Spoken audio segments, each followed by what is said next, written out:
Hello, and welcome to Nighttime Fables, a haven where stories come to life under the gentle hush of evening, guiding you toward a peaceful night's rest.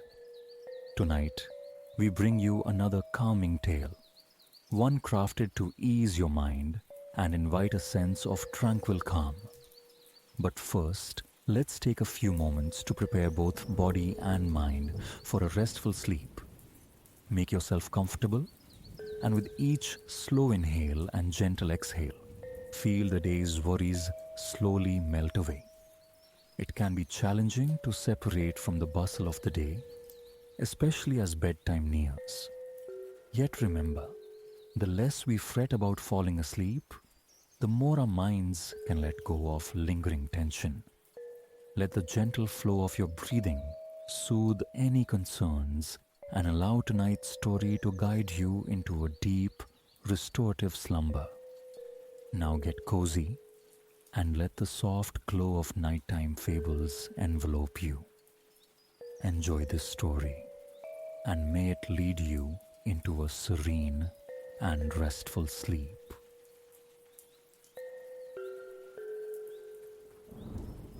Consciousness returned like a slow tide, drawn shoreward by the gentle drumming of rain against glass.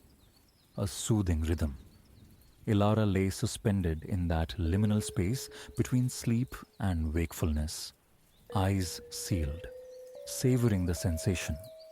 Warmth cocooned her, yet a cool current, a phantom breeze conjured by the oscillating electric fan, aimed bedward, kept the air perfectly temperate against her skin.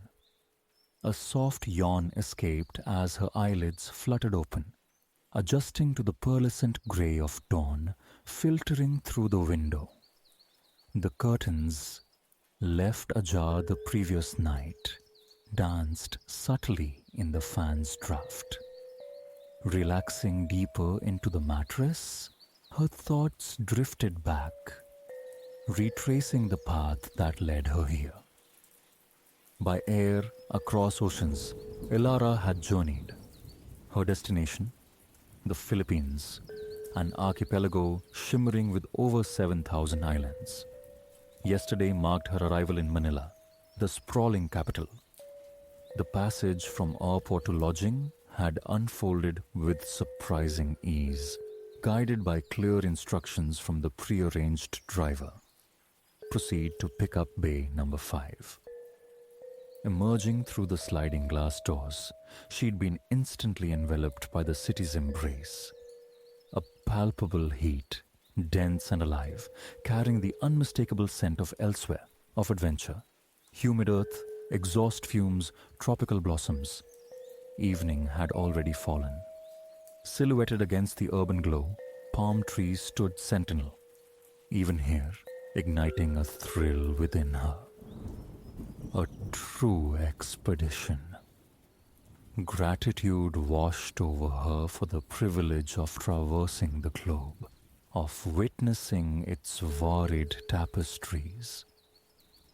Pausing to inhale the novel air, she then navigated the throng, rolling her suitcase past reunions brimming with emotion, tourists squinting at phone screens seeking elusive signals, and the watchful eyes of taxi and tricycle operators scanning for fares.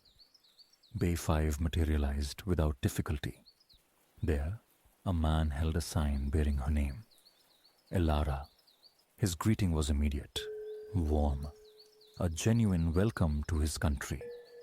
He deftly relieved her of the luggage, stowing it in the car's boot, before gesturing towards the passenger door. Settling into the seat, they pulled away from the terminal's bustle, the conversation quickly turning to the wonders she hoped to discover across the islands. On the humming motorway, a kaleidoscope of tricycles darted through traffic. Motorcycles ingeniously fused with roofed sidecars capable of ferrying couples or entire families. Then, her driver pointed towards one of the iconic jeepneys. These vibrant chariots, born from repurposed military trucks left in the wake of World War II, served as the city's flamboyant public transit. Each was a unique canvas, splashed with bold colors, adorned with distinct themes, and christened with its own name. Last night, she'd glimpsed Guadalupe, festooned with Marian imagery, trailing another named Sonic, emblazoned with characters from the classic video game. Their rear entrances remained perpetually open, inviting passengers to hop on or off with fluid ease. Veering off the main artery, they navigated quieter lanes, entering a residential enclave where life spilled outwards. Greenery erupted from every possible niche. Rows of potted flora stood alongside blossoming trees in a profusion of color that spoke of deep-seated community pride, coaxing a smile from Elara. The residents, it was clear, invested heart in their surroundings, cultivating pockets of neighborhood charm. Finally, they arrived at her sanctuary for the next 2 nights. A house on a tranquil street, as verdant and meticulously kept as its neighbors. Stepping from the car's chilled interior, the heat wrapped around her again, a close, humid hug that felt strangely cleansing. Down the street, a family lounged on their doorstep, drinks in hand, their conversation punctuated by the nearby laughter of playing children. Her driver rapped on the door of her lodging. It swung open to reveal an older woman with kind eyes, Tita Lorna. Tita, she'd learn, meant auntie in Tagalog, a language interwoven with English in Manila's daily fabric. Sensing Elara's travel fatigue, Tita Lorna ushered her inside with gentle efficiency, leading her directly to her room. An enormous bed dominated the space, complemented by a private bathroom and windows overlooking the street below. Sleep beckoned insistently. After a brief tour of the facilities, Tita Lorna bid her good night, leaving Elara to its embrace. Now, lying on that vast bed in the nascent light, she couldn't recall the precise moment sleep had claimed her. Utter exhaustion must have pulled her under swiftly.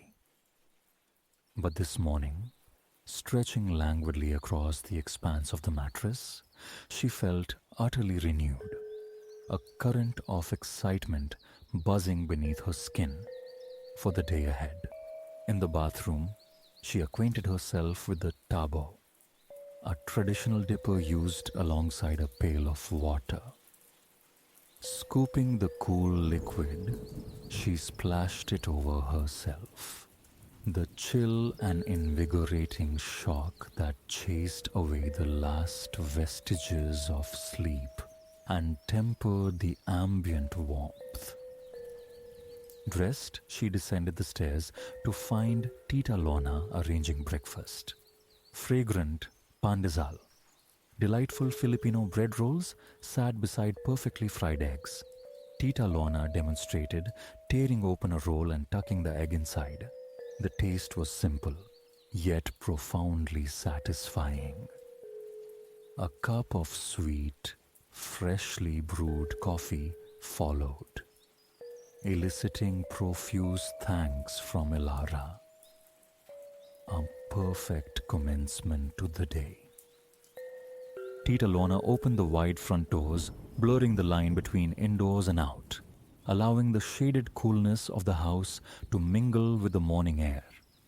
The rain had ceased, replaced by a sun climbing confidently into a now cloudless sky. From her seat, Elara watched the city stir. Tricycles zipped past, their drivers offering friendly waves. Women, young and old, diligently swept the pavement before their homes. Street vendors ambled by, Their calls melodic advertisements for eggs, vegetables, ice cream. One man hawked taho, a warm, sweet concoction of silken tofu and syrup. At Tita Lona's gentle urging, Ilara flagged him down. For 8 pesos, he ladled the warm, jiggly mixture into a cup. He watched expectantly as she took a sip. The silken tofu slid down her throat, a comforting sweet warmth unlike anything she'd tasted before. Delicious. She thanked the vendor, whose face crinkled in pleasure at her approval, before watching him continue his route, his cry of Tahoe echoing down the street. Breakfast concluded, Alara decided a walk was in order, a chance to explore Manila on foot. Tita Lorna waved her off as she set out, heading in the same direction the Tahoe vendor had taken. Along the way, neighbors paused their morning routines to offer greetings, inquiring about her origins and generously sharing tips. Visit the world's first Chinatown, explore the nearby vintage market, admire the city's beautiful churches. Taking a jeepney to one of the major museums, they suggested, would be an excellent plan. Locals kindly pointed her towards the correct jeepney stop. Soon, a brightly painted vehicle rumbled into view, the name of the museum displayed clearly on a card in its windscreen. Ilara extended her hand. The driver braked smoothly. Climbing through the open rear, she found the other passengers shuffling obligingly along the twin benches that lined the interior, creating space. She counted out the fare, passing the coins to the person beside her, watching as the payment traveled hand to hand towards the driver at the front. The jeepney plunged back into the vibrant chaos of Manila's streets, a dizzying panorama of markets, shops, stalls, and ceaseless human activity. The journey, filled with so much to absorb, seemed to pass in mere minutes before the jeepney halted directly outside the museum. The building loomed, immense and white, its grand entrance flanked by imposing columns. Stepping inside was like entering a sanctuary of cool, still air. Various wings beckoned. Today, she chose the Museum of Fine Arts. Its scale was staggering. Gallery after gallery, perhaps 30 in all, unfolded, showcasing works by 19th century Filipino masters alongside contemporary creations by painters, sculptors, and printmakers.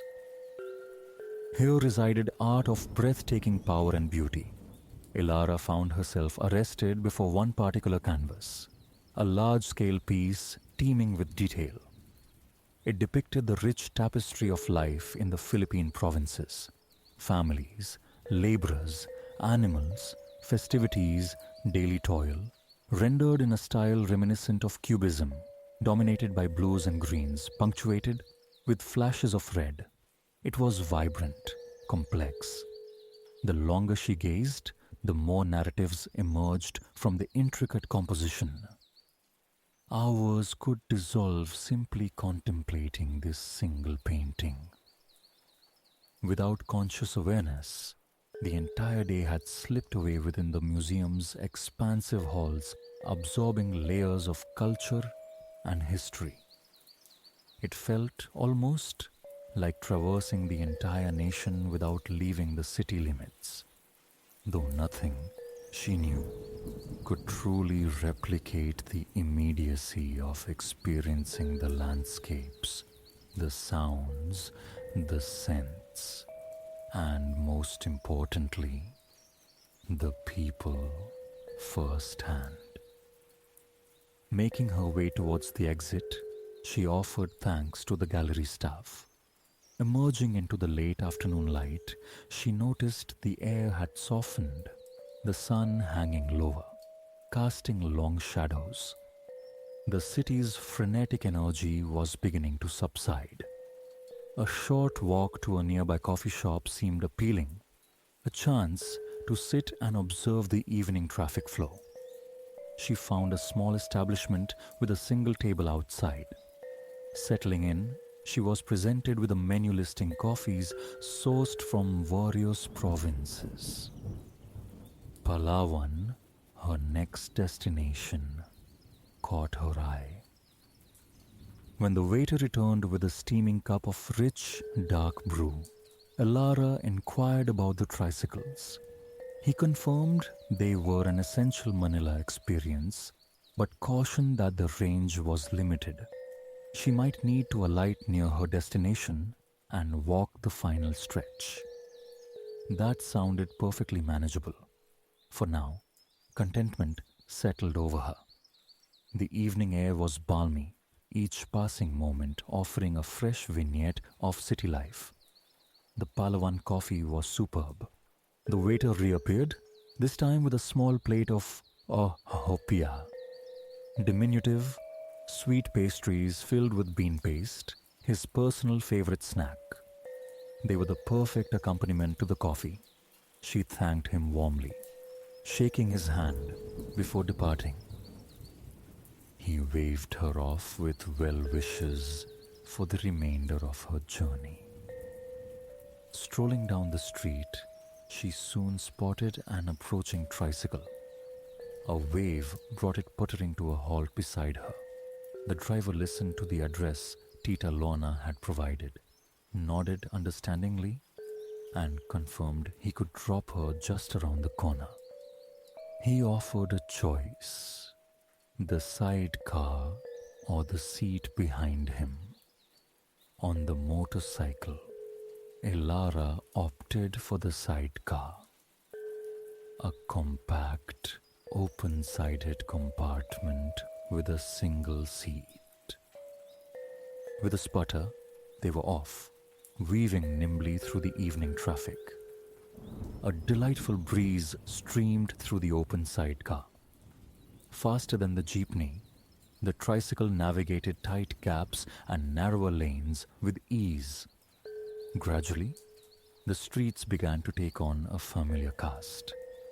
She recalled passing a distinctive large white house on the corner near Tita Lorna's street the previous night. Its windows adorned with curved metal railings overflowing with plants. There it was now, just ahead. The driver pulled smoothly to the curb.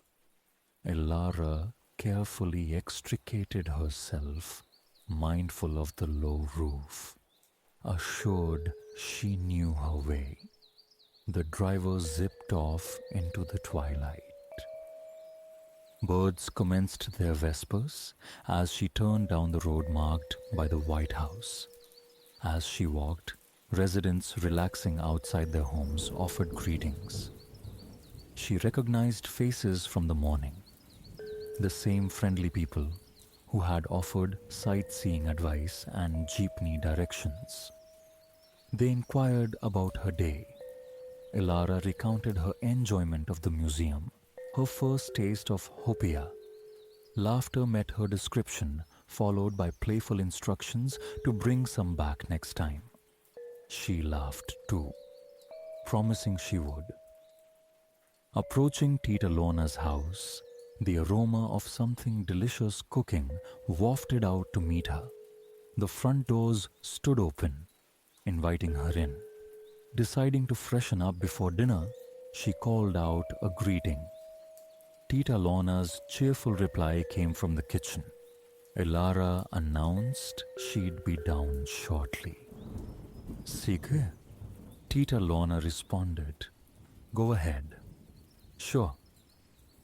Standing before the basin in her bathroom, Elara ran the tap, letting the cool water flow over her hands. Lathering the soap between her palms, she worked up a froth before rinsing thoroughly. Leaning over, she splashed her face, the coolness instantly reviving, a welcome sensation against her skin. Reaching for a soft towel hanging nearby, she gently patted her face dry. Much better. Refreshed, she descended the stairs again, drawn by the increasingly enticing smell of dinner. The table was laden. A large bowl filled with vegetables simmered in a rich, tomato-based sauce immediately caught her eye. Pinakpet, a beloved dish served alongside fluffy white rice. As Ilara took a seat, Tita Lona emerged from the kitchen bearing the rice bowl. Ilara spooned a generous portion onto her plate, murmuring her thanks, then ladled the vibrant pinakpet over it, sauce mingling with the grains. Her mouth watered in anticipation. Politely waiting for Tita Lona to serve herself, they began the meal together, scooping rice, sauce, and tender vegetables onto her spoon. Ilara took the first bite. Perfection. The vegetables were soft yet retained their integrity, the rice light and airy. She recounted her day, describing the painting that had captivated her at the gallery. Tita Lona nodded knowingly as Ilara detailed the artwork, identifying the artist as her own favorite, Vicente Manansala. When asked her impression of Manila, Ilara replied honestly, "It's one of the most uniquely wonderful places I've ever visited." Tita Lona beamed, clearly pleased. Her guests' enjoyment of her country mattered deeply. She shared that Manila had always been her home, though she'd spent considerable time in Aurora province, visiting family there. She spoke of her two children, also Manila residents, and her three beloved grandchildren. Her husband, she explained, had spent his entire career as a captain on cargo ships. Rising, she retrieved a photograph. A man in uniform, his face kind, saluting the camera smartly. Tita Lorna spoke of him with palpable affection and pride. Before his retirement, she recounted, he would be away for 9 months at a stretch. The long separations were difficult initially, but they adapted. His homecomings were filled with tales of faraway lands, gifts for her and the children from his global voyages. Currently, he was visiting friends in Aurora. Otherwise, he would have been here. "It's a shame you missed him this time," Tita Lorna said wistfully. "He is great fun. Next time, you must visit us both. Share dinner." Smiling, Ilara promised she would. A profound sense of safety and ease enveloped her in Tita Lorna's presence. It felt as though she'd known this warm, nurturing woman far longer than a single day. Tita Lorna then shared photos of her children and grandchildren, proudly recounting their accomplishments, radiating grandmotherly love. "Your family is lucky to have you," Ilara observed sincerely. Soon, however, her eyelids grew heavy. Tita Lorna gently noted it was bedtime. Rest was needed before tomorrow's long journey to Palawan, the large island province famed for its staggering natural beauty, a place Ilara eagerly anticipated. Upstairs, she opened her room door. Switching on the fan, she watched the breeze ripple the bed sheets. Slipping beneath the cool cotton, her head sank into the pillow. Eyes closed, she listened to the fan's rhythmic sweep, a mechanical lullaby in the perfectly tempered room. Images conjured from travel brochures surfaced in her mind. turquoise waters lapping white sands fringed by swaying palms. These visions mingled with the vibrant memories of a perfect Manila day. Conversations with locals, discoveries of art and culture, navigating the city by jeepney and tricycle, savoring delicious, unfamiliar foods. As sleep began its gentle pull, thoughts of sparkling oceans under clear blue skies filled her consciousness, blurring the line between anticipation and reality. It was as if Palawan already held her, drawing her down into a peaceful well of dreams. Warm sunshine. December's 13th dawn found Alara awake before the light, stirring easily, though the frosted window panes still held the deep ink of midnight. She slipped from her bed, the feather eiderdown sighing as she smoothed it back into place, her bare feet finding the welcome embrace of sheepskin-lined woolen slippers. A deep inhalation drew in the house's breath, warm, thick with saffron and simmering raisins, yeasty promises of dough, and the dark comfort of brewing coffee. Down the stairs she crept, a ghost avoiding the one riser prone to complaint, careful not to disturb her grandmother or sister slumbering above, until she reached the kitchen's glow. Anya, her mother, moved already within the brightly painted space. As Elara entered, a tray emerged from the oven's heat. Fresh lasagna, saffron buns gleaming golden, their plump raisin eyes winking. Steam kissed the windows, momentarily obscuring the persistent dark. By the stove stood Victor, her father, presiding over the coffee pot, preparing the strong black draught that fortified him before his day. At the smithy's fire and anvil. In a corner cradle, Kyle, her infant brother, offered soft, contented gurgles. Across the scrubbed pine table lay a bundle of birch twigs beside the Advent wreath's patient circle. A paper star, crisp and white, hung sentinel in the window. Christmas whispered just beyond the calendar's page. Smiles met Elara from both Anya and Victor. Today held a special resonance for all of Vastiana, indeed all of Sweden. Yet for Elara, it shimmered with a unique significance. This year, she carried the honor. She would embody Saint Lucia in the evening's procession.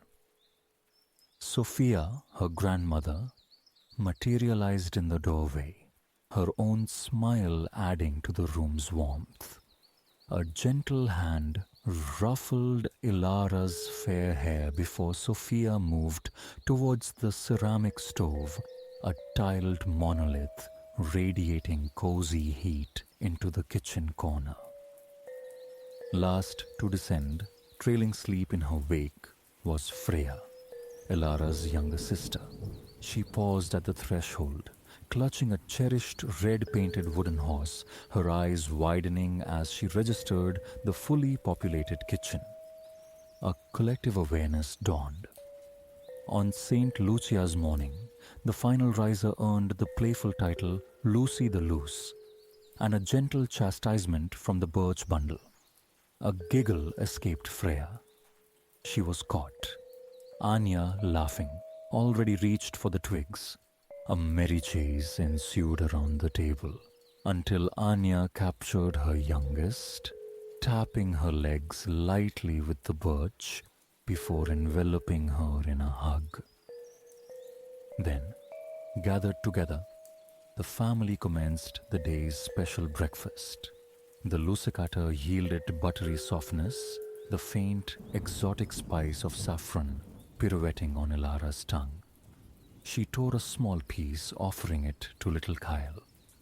Not yet a year old, this would be his inaugural Lucia Day. Sophia, nearing 80, had witnessed nearly 80 such celebrations. She often recounted how, on her own 13th Lucia Day, she too had been chosen to lead the town's candlelit walk. Freya, her saffron bun dispatched, voiced the question lingering in many young minds. Why this day for St. Lucia? Elara, her school lessons fresh, began the tale. Lucia, a girl not much older than Elara herself, lived centuries ago in Siracusa, a sun-drenched Sicilian city cradled by the distant azure Mediterranean. It was an era devoid of streetlights, oil lamps, certainly electricity, a time when professing Christianity invited peril. To evade persecution, the faithful sought refuge in the catacombs, a labyrinthine network tunneling beneath the city.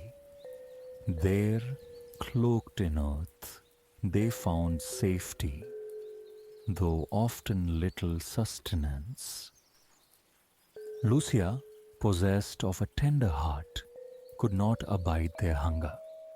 Filling her apron, her pockets overflowing with provisions, she ventured into the subterranean darkness by night.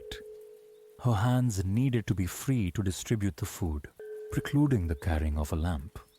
Ingeniously, she fashioned a wreath of fragrant laurel, securing within it 4 candles. This luminous crown illuminated her path through the oppressive blackness. And so, Elara concluded, each December 13th across Scandinavia, Lucia's compassion is remembered, her spirit rekindled in processions led by a young woman crowned with light. Still, Freya probed deeper. Why December 13th? Why not the bloom of spring or the height of summer? Elara chuckled. Summer belonged to midsummer revels, picnics beneath the midnight sun, dances around flower-decked maypoles. Yet, considering further, the precise reason for Lucia's feast falling in winter's deepest trough eluded her. In bygone times, Sophia interjected, her voice weaving threads of history. These long December days weighed heavily upon the people of Sweden. The cold bit fiercely, and in lean harvest years, sustenance grew scarce. Superstition whispered of malevolent spirits roaming the midwinter nights. Light, she explained, was the antidote. Light repelled the shadows, offered solace. Even amidst hunger, a night of candlelit song and dance could momentarily silence rumbling bellies. Soon, Sophia assured them, the year would pivot. The profound dark, the biting cold would slowly yield. But for these nights, darkness held Sweden fast in its grip. Thus, we celebrate the bringer of light precisely when it is most needed. You have a vital task tonight, Elara. Sophia finished, her gaze steady.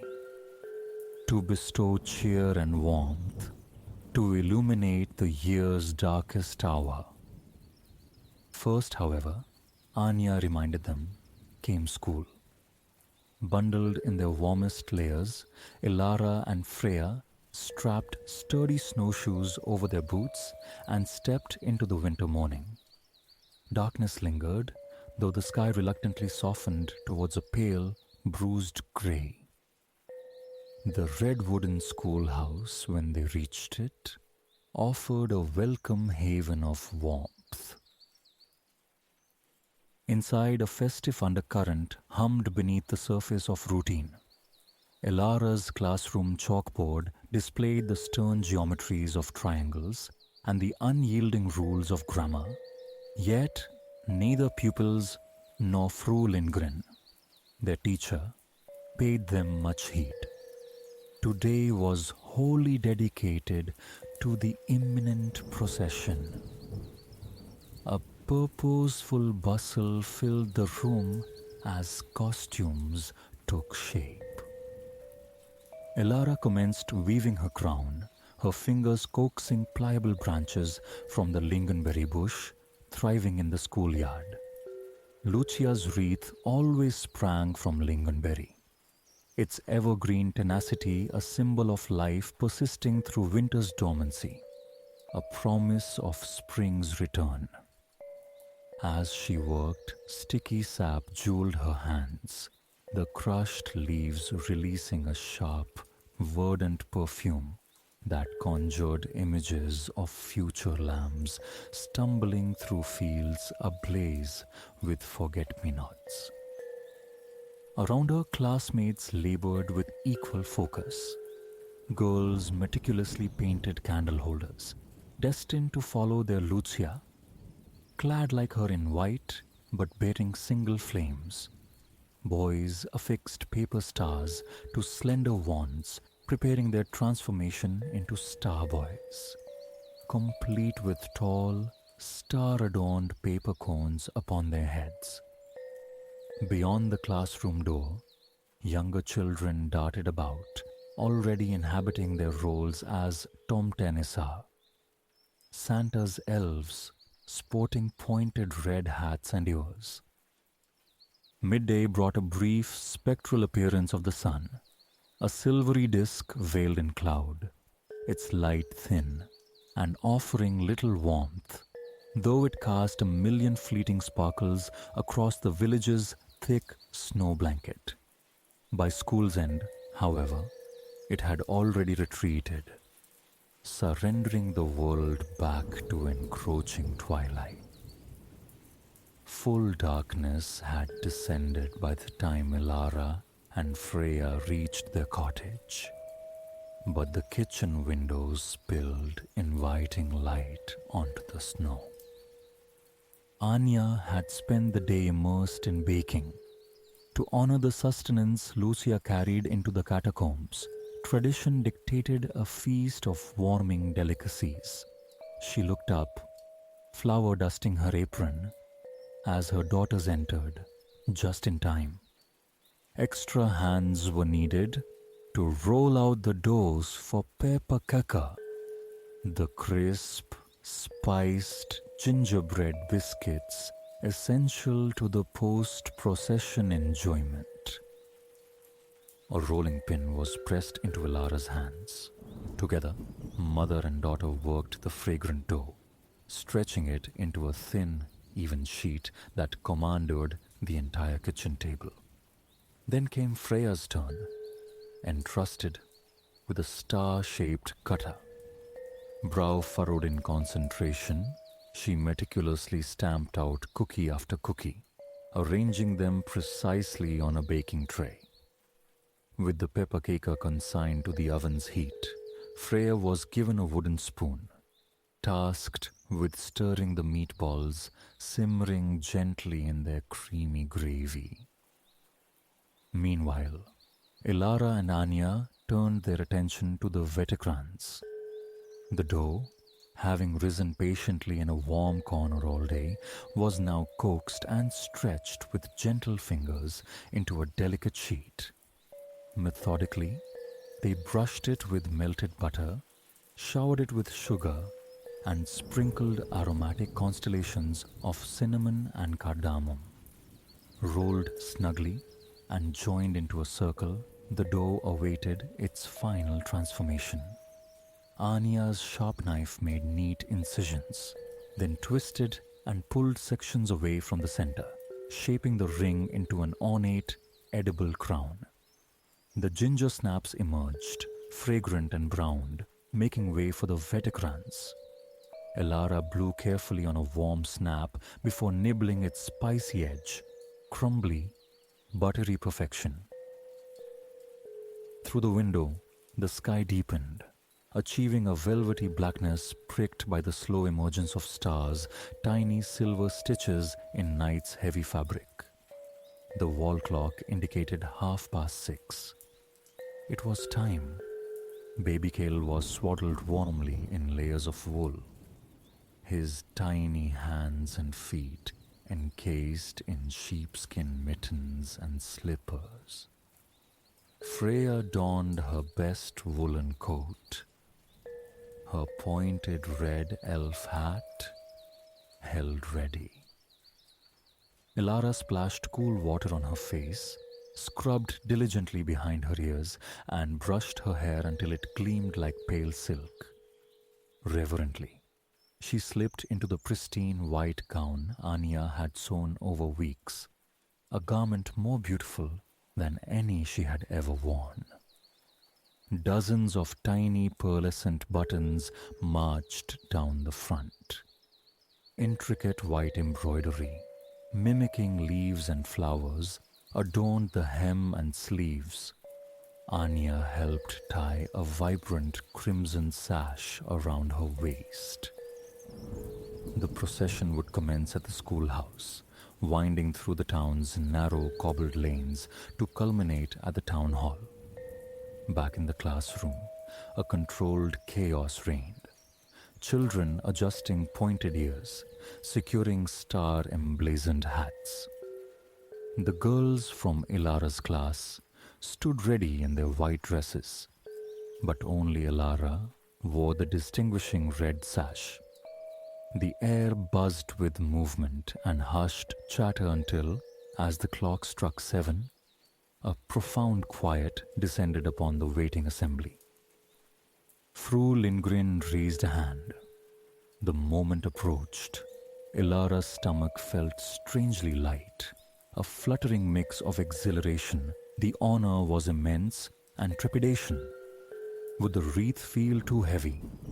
Would she stumble on the icy stones? Would the words of the special St. Lucia song desert her? Under her breath, she whispered the melody. Natten går tunga fjät runt gård och stuva. Kring jord som sol förlät, skuggorna ruva. Då i vårt mörka hus stiger med tända ljus, Sancta Lucia, Sancta Lucia. Fru Lindgren carefully positioned the lingonberry wreath on Ilara's hair. It possessed a comforting weight, not overwhelming, and strategic pins ensured it remained steady, even as Ilara tentatively turned her head. With the strike of a match, the candles crowning her sprang to life. The other children gathered silently behind her, still as mice.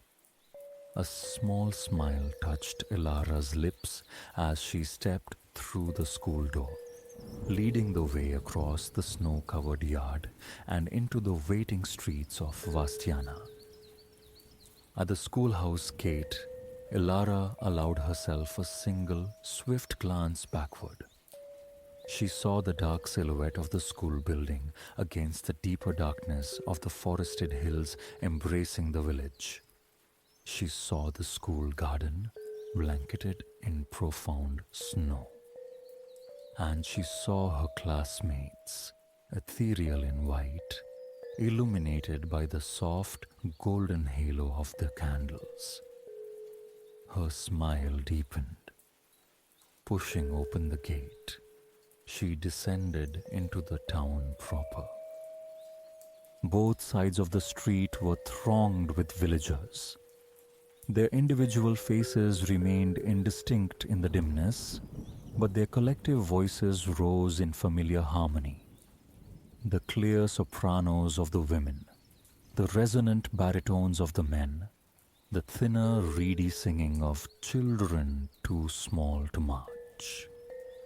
Ilara focused on maintaining an even pace, not so fast that the magic evaporated too quickly, yet not so slow as to falter.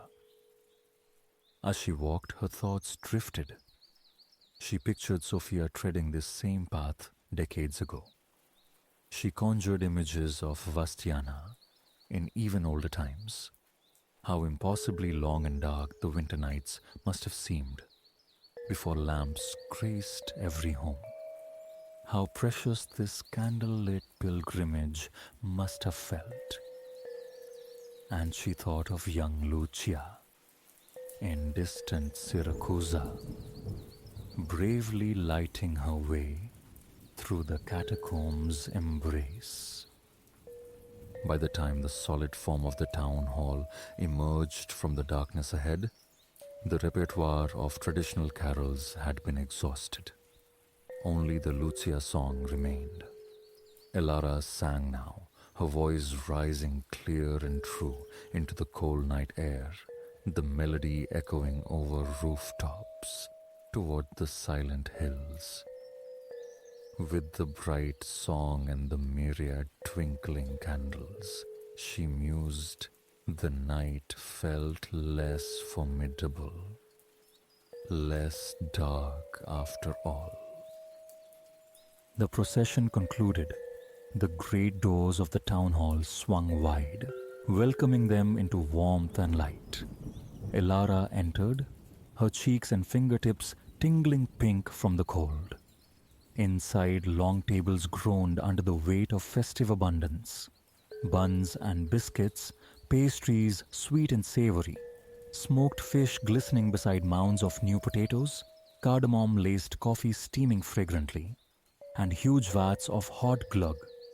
The spiced mulled wine simmered for hours with raisins and almonds. Too young for the glug, Elora warmed herself with a mug of spiced apple cider and a generous slice of Anya's vetikruns. Everyone seemed eager to greet her, from the mayor himself to neighbors and teachers, the women from her mother's sewing circle, the men who worked alongside her father at the forge.